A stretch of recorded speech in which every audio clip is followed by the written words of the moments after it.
Salut, c'est Camille. Vous êtes nombreux à m'avoir demandé s'il existait un moyen de soutenir Crimes oubliés. Eh bien, c'est aujourd'hui possible, j'ai ouvert une page Patreon. J'ai fait un choix pour ce podcast, pas de pub qui casse l'ambiance en plein milieu de vos écoutes. Donc pour que le podcast continue à exister à ce rythme et en toute indépendance, j'ai besoin de vous. Vous avez plusieurs possibilités pour me soutenir à votre échelle, je vous laisse le lien de la page directement dans les notes de l'épisode. Merci pour votre fidélité et merci à ceux qui participeront à cette aventure. Et maintenant, place à l'épisode du jour.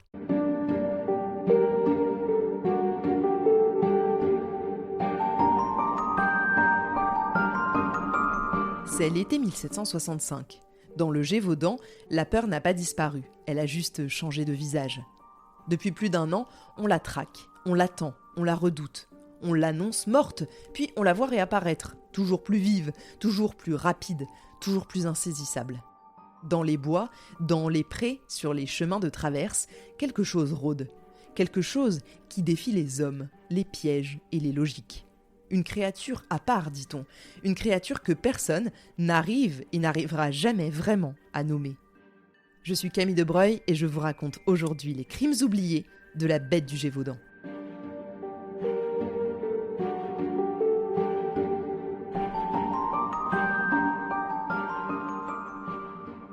Il y a une phrase qui revient souvent dans les ouvrages des zoologues, des éthologues et des pisteurs.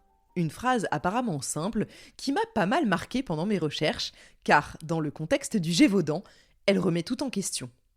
Un loup n'attaque pas l'homme. Pas un loup sain ou ordinaire, pas un loup libre. C'est un constat froid, appuyé par des décennies d'observation du loup. Partout où le loup a été étudié, que ce soit en Russie, en Prusse, dans les Carpates ou même en Amérique du Nord, les chiffres sont là. Les attaques sur l'homme sont très rares. Ou alors, elles sont le fait d'animaux atteints de rage, donc qui ne sont pas sains. Dans toute l'histoire nord-américaine moderne, par exemple, seuls 2 cas d'attaques mortelles attribués à des loups ont été recensés. L'un en 1942 dans l'Ontario et l'autre en 1974 en Alaska. Dans ces 2 cas, les animaux présentaient des comportements anormaux, probablement liés à la rage ou à une pathologie quelconque. C'est ce que confirment plusieurs études menées sur le sujet, notamment celle de Luigi Boitani en 2003. Aucun de ces cas ne concernait un loup sain, libre et dans son habitat naturel.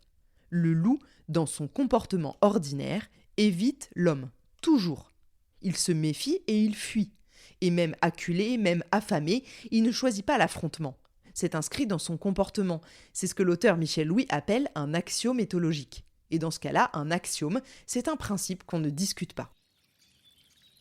Alors, si le loup ne tue pas l'homme, que c'est indiscutable, que dire de ce qui s'est passé ici dans le Gévaudan ? Que dire de cette succession de morts brutales, d'attaques à répétition, de corps retrouvés mutilés, souvent décapités ? Que dire de ces enfants égorgés, de ces femmes éventrées, de ces témoins qui parlent d'une bête massive, rapide, capable de déjouer les embuscades, de s'adapter aux manœuvres humaines, puis de revenir là où on ne l'attendait plus ? Pendant des siècles, on a continué à parler d'un loup, parce qu'il fallait un coupable, et qu'en France, depuis le Moyen-Âge, le loup est un coupable tout trouvé. Il y a dans la culture française un rapport particulier au loup, une peur ancienne, enracinée et parfois presque irrationnelle. Une peur forgée à coups de famine, de peste et de guerre. Quand les villages étaient vidés par les épidémies, les charniers s'entassaient et les loups, devenus charognards, venaient s'en repaître. Ah bah là, il n'y avait pas d'affrontement, les gars étaient déjà morts. Donc on les voyait autour des fosses, des abbayes, des champs désertés. Et on leur a prêté toutes les intentions et toutes les cruautés du monde. Et puis, il y a eu la sorcellerie, les métamorphoses, les procès des loups-garous.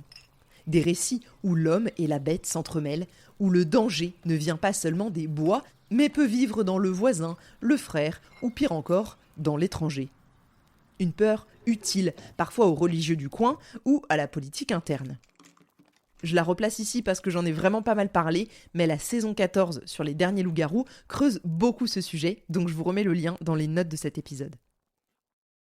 Alors oui, au XVIIIe siècle, quand les cadavres s'accumulent dans le Gévaudan, on pense d'abord au loup. Et c'est logique, c'est pratique et c'est même culturel. Mais à bien y regarder, ce qu'on traque ici n'a pas le comportement d'un loup. Il tue à découvert, il attaque à la tête, il s'acharne sur des proies sans les manger, ou presque. Il semble observer, réfléchir, changer de stratégie. Certains témoins parlent d'une bête qui se dresse sur ses pattes arrière, d'autres disent qu'elle regarde l'homme dans les yeux. Et dans presque tous les récits, une phrase revient comme un souffle qu'on n'ose pas trop dire à voix haute. Ce n'était pas un loup.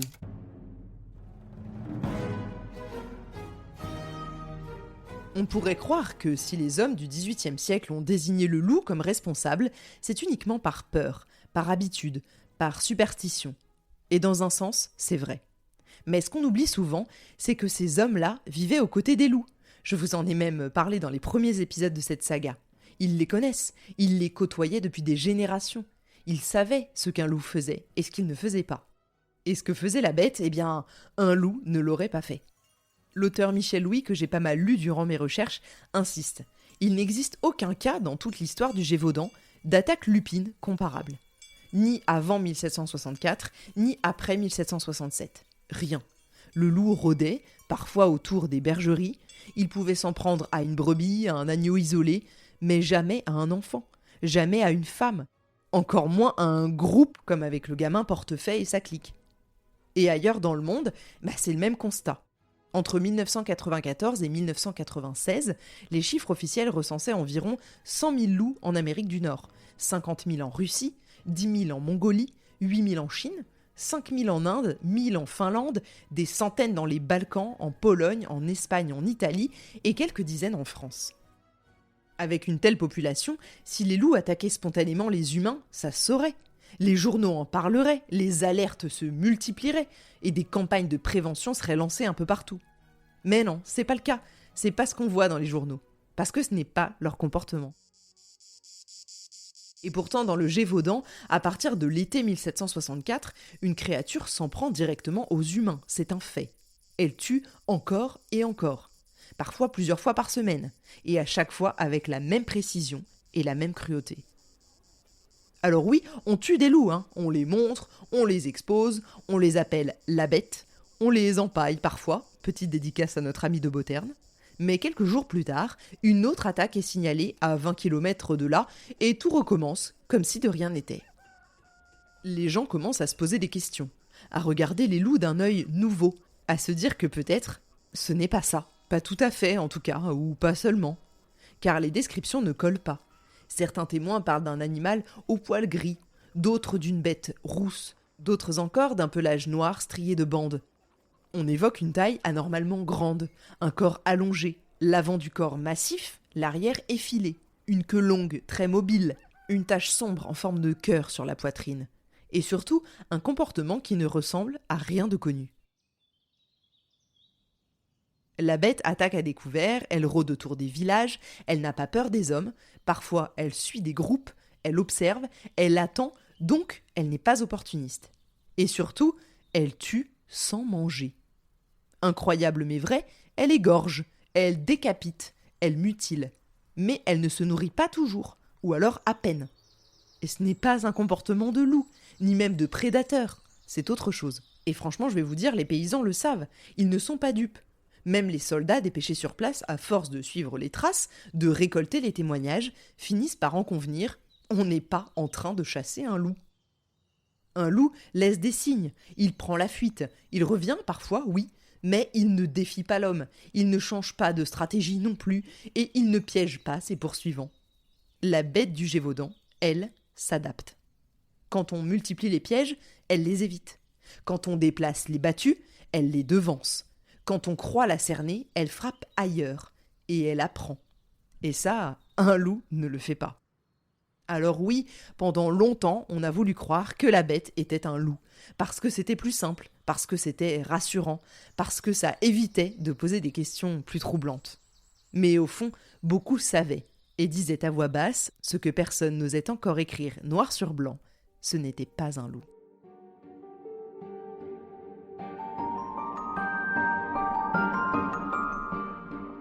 Depuis le début, ce sont les descriptions qui dérangent, celles des rescapés et celles des quelques témoins. Ce sont des descriptions qu'on n'arrive jamais vraiment à faire rentrer dans une case. On parle d'un animal capable de filer à près de 55 km/h, capable de bondir et de gravir des pentes abruptes sans ralentir. Un animal rapide donc, nerveux et imprévisible. Et terriblement endurant d'ailleurs, parce qu'il faut en parcourir des kilomètres pour être un peu partout à la fois comme ça. Je vous parlais à l'instant d'une tache sombre en forme de cœur sur la poitrine, eh bien c'est un détail que beaucoup soulignent avec insistance.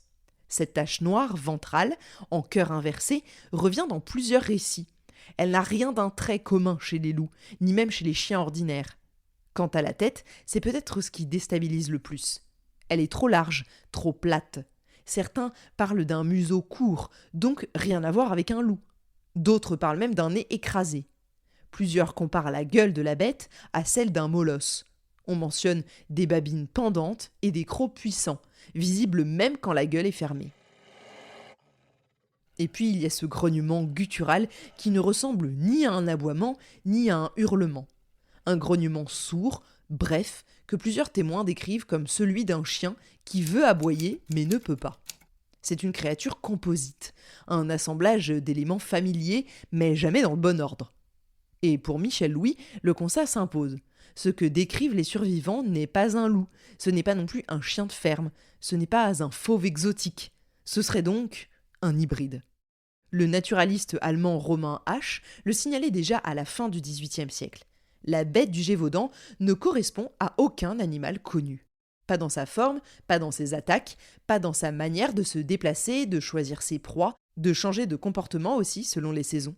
Elle semble taillée pour le combat, pour l'endurance, pour la chasse, mais d'une manière qui ne correspond à aucune logique de survie animale. Ce que laisse derrière elle la bête n'a rien d'ordinaire. Quand on découvre les corps, ce n'est pas seulement l'horreur qui frappe, c'est l'étrangeté. Les victimes sont défigurées, lacérées, souvent mutilées à la tête. Et c'est justement ce détail qui revient le plus souvent. La bête attaque au visage. Pas uniquement à la gorge comme le ferait un prédateur naturel en quête de nourriture. Pas uniquement à l'abdomen non plus comme le ferait un carnivore cherchant à accéder aux viscères. Non, la bête s'acharne sur la tête. Elle mord, elle arrache, elle déchiquette, elle scalpe même parfois. Et ça, c'est pas un détail. Parce que dans la nature, on ne tue pas comme ça. Un prédateur tue pour survivre. Il attaque la gorge pour l'étouffer, l'abdomen pour se nourrir. Il tue vite, il mange et il s'en va. Mais la bête, elle, semble s'attarder un peu. Elle mutile, elle défigure et elle décapite. Elle laisse des corps parfois vidés de leur sang, ok, mais assez intacts du point de vue alimentaire.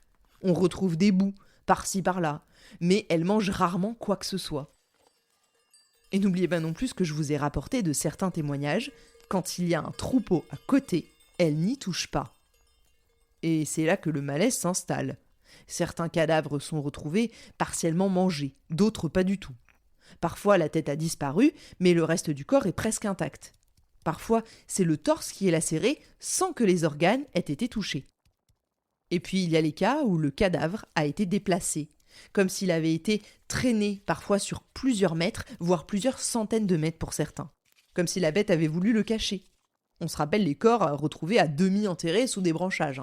Moi je trouve ça quand même bizarre. En fait, si on regarde ça avec notre œil contemporain, rien n'est logique. Certains scientifiques reviennent souvent sur le fait que la plupart des attaques ne relèvent pas du comportement d'un animal sauvage. Elles ressemblent à autre chose, à un acte de violence, à une exécution, parfois même à un rituel. Mais ce n'est pas tout. Ce qui déstabilise encore plus, c'est la manière dont la bête agit sur le terrain.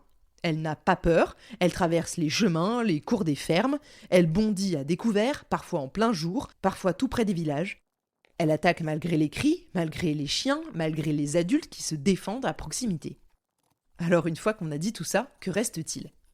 Une créature capable de tuer comme un prédateur, mais qui ne chasse pas comme un animal.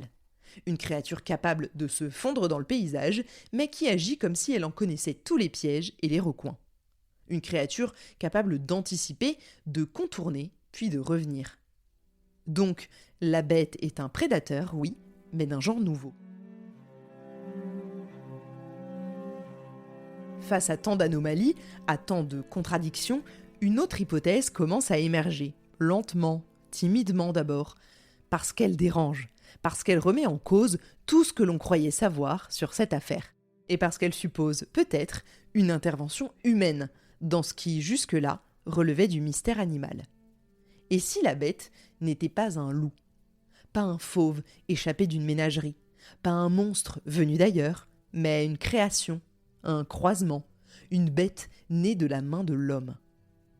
Dans l'anatomie décrite par les témoins, dans les mâchoires puissantes, dans les blessures infligées, dans les empreintes relevées après certaines attaques, on identifie un point commun.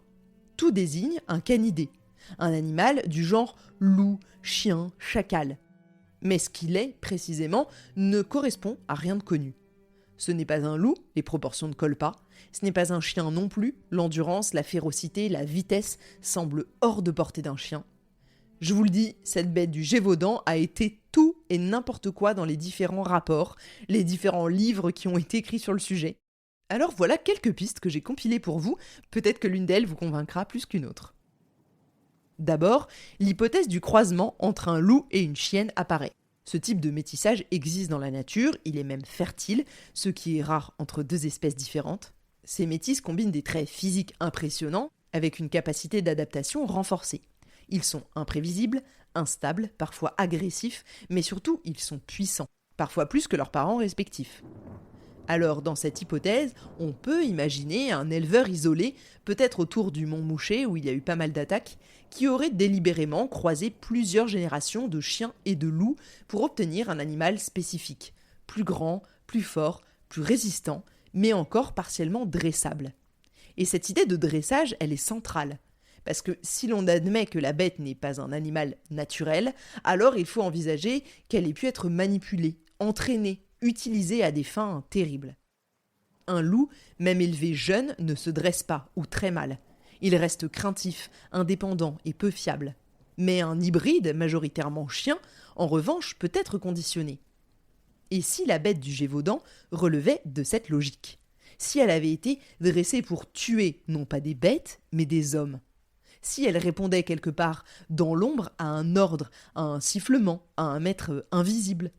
L'idée dérange beaucoup, mais elle expliquerait beaucoup de choses. Elle expliquerait pourquoi la bête semble apprendre, pourquoi elle change de stratégie, pourquoi elle frappe où on ne l'attend pas, pourquoi elle disparaît puis revient toujours au bon moment. Quant aux autres pistes, plus exotiques, elles tombent les unes après les autres, donc je vous les résume. La hyène tachetée d'abord, mais trop lente, trop massive, et une dentition inadaptée. Ensuite, il y a eu l'ours brun, plantigrade inapte à la course, hibernant plusieurs mois par an, donc ça ne colle pas. Le tigron, le lynx ou le glouton, aucun ne correspond, ni dans les traces, ni dans la manière de tuer, donc ces pistes sont abandonnées. Même l'idée d'un cynocéphale, un babouin, avancé dans les années 80 par Guy Crouzet, ne tient pas. Trop improbable, trop fragile, une bête comme celle-là n'aurait pas pu survivre seule dans la Margéride, encore moins pendant 3 ans avec les hivers qu'on connaît dans le Gévaudan. Rien ne colle en fait, sauf l'hybride. Un croisement bâtard, sélectionné peut-être, dressé sans doute, doté d'une force inédite, d'une intelligence étrange et d'une mission qui lui a été donnée par quelqu'un d'autre. On sait depuis l'Antiquité qu'un chien peut devenir une arme. Les molosses d'Épire accompagnaient les armées grecques. Les Romains utilisaient déjà des chiens de guerre, cuirassés, dressés à mordre et à tuer. À la Renaissance, on les appelle chiens d'attache ou chiens de combat. Et bien plus tard, les nazis les utiliseront dans les camps, dressés pour poursuivre, pour immobiliser et pour déchiqueter. L'idée d'un dressage létal n'est donc pas une fiction. Et si l'on croit certains témoignages du Gévaudan, la bête ne se comporte pas comme une entité seule. Et cette idée-là change tout. Car si la bête a été dressée, si elle répond à quelqu'un, alors ce n'est plus une affaire de zoologie, c'est une affaire humaine. Ce que l'on traque depuis le début dans les forêts du Gévaudan n'est peut-être pas une anomalie biologique, mais le fruit d'une volonté. Et alors, la question change. Ce n'est plus qu'est-ce que la bête, mais qui la contrôle ? 3 ans durant, le Gévaudan a vécu au rythme des attaques, des alertes, des enterrements. 3 ans de peur, de rumeurs, de battues organisées, d'espoir vite déçus. 3 ans de traque où chaque victoire semblait provisoire. On a voulu croire à un loup, puis à un fauve, puis à plusieurs bêtes. Mais à chaque fois, les attaques reprenaient. Et toujours cette même impression, cette même sensation qu'on se trompait de cible. Que la véritable créature échappait à toute classification. Pour la plupart des auteurs sur le sujet, une chose est sûre. La bête n'est ni un loup pur, ni un chien ordinaire, ni un fauve venu d'ailleurs. Elle était le fruit d'un croisement, le produit d'une hybridation volontaire, une créature sélectionnée, peut-être même fabriquée, pour incarner la terreur. L'idée que la bête du Gévaudan n'est pas émergée des profondeurs d'une forêt, mais de l'esprit d'un homme, fait un peu froid dans le dos. Quelqu'un, quelque part, a peut-être voulu qu'elle existe. C'est une des nombreuses théories de cette affaire de la bête du Gévaudan. Je ne vous dis pas ce que je crois, ni ce que vous devez penser, mais je vous livre là le fruit de mes recherches. À vous de vous faire votre propre opinion. La bête venait-elle d'une nature hostile ou de l'esprit malade d'un homme ? C'est la fin de ce 8e épisode de la saga de l'été. Merci de l'avoir écouté jusqu'ici. On se retrouve dans quelques jours pour la suite. Si vous aimez Crimes oubliés, n'hésitez pas à me rejoindre sur Patreon où je vous partage tous les coulisses du podcast. Je vous mets le lien dans les notes de cet épisode. Merci à tous ceux qui m'ont rejoint dans l'aventure et qui soutiennent le podcast.